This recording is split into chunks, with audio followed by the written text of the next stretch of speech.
Hey, what's up mga kaballers? Maligayang pagbabalik sa aking channel. Halina't pag-usapan natin ang balita patungkol sa masaya nga daw mga kaballers si De'Aaron Fox sa pag-trade sa kanya sa San Antonio Spurs. At ang balita naman patungkol sa bagong target na sentro ng Golden State Warriors. Tara na't pag-usapan natin yan.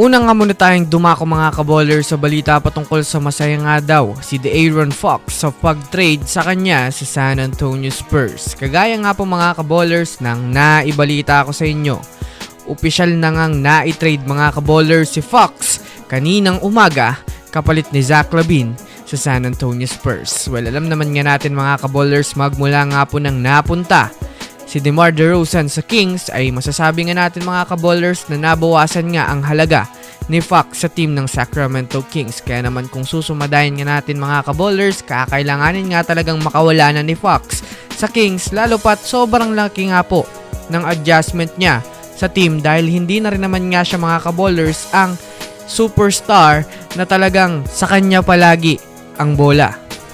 Kaya naman sa naging pagpasok niya nga po mga kaballers sa Sacramento Kings ay doon na nga po mga kaballers sinabi ni De'Aaron Fox na nabuhayan nga daw mga kaballers ang kanyang init dahil sa kanyang mga bagong kakampi, lalong-lalo na si Victor Wembanyama. Malaki nga po mga kaballers ang kanyang expectation sa kanyang sarili na makakabawi siya at magdodobling sikap rin nga.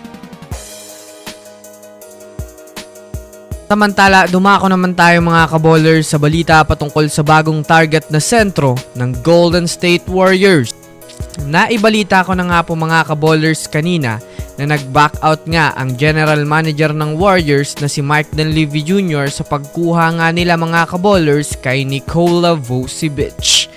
Kaya naman opisyal na nga ho mga kaballers na nawala na nga sila ng hype sa pagkuha kay Vucevic. Maraming ang fans ang nadismaya sa naging desisyon na iyon ni Mike Dunleavy Jr. Ngunit base sa pinakabagong impormasyon na lumabas ngayon, isa na naman ngang sentro ang kanilang tinatrabahong kunin. Ito nga po mga kaballers ay si Miles Turner na malapit na rin naman ngang bitawan ng Pacers para sa mas bagong sentro na maaari nilang makuha ngayong trade season. Bagamat man nga tinanggihan nga ng Warriors itong si Vucevic, ay may isa rin naman nga po mga kaballers player ang agad nilang tinrabaho para makuha sa mga susunod na araw. Kung susumadayin nga natin mga kaballers, mas bata-bata nga itong si Miles Turner kumpara kay Vucevic at mas medyo mabilis ang galaw nito at mas dominante sa depensa na siya namang katangiang hinahanap ng Golden State Warriors sa isang big man. Kaya naman abangan natin ito mga kaballers. So yun lang mga kaballers, yan lang naman ang pag-uusapan natin ngayon. Pindutin na ang subscribe and hit nyo na rin ang notification bell para sa mga susunod na updates sa mundo ng basketball. Again, this Basketball Hotshots. Thanks for watching.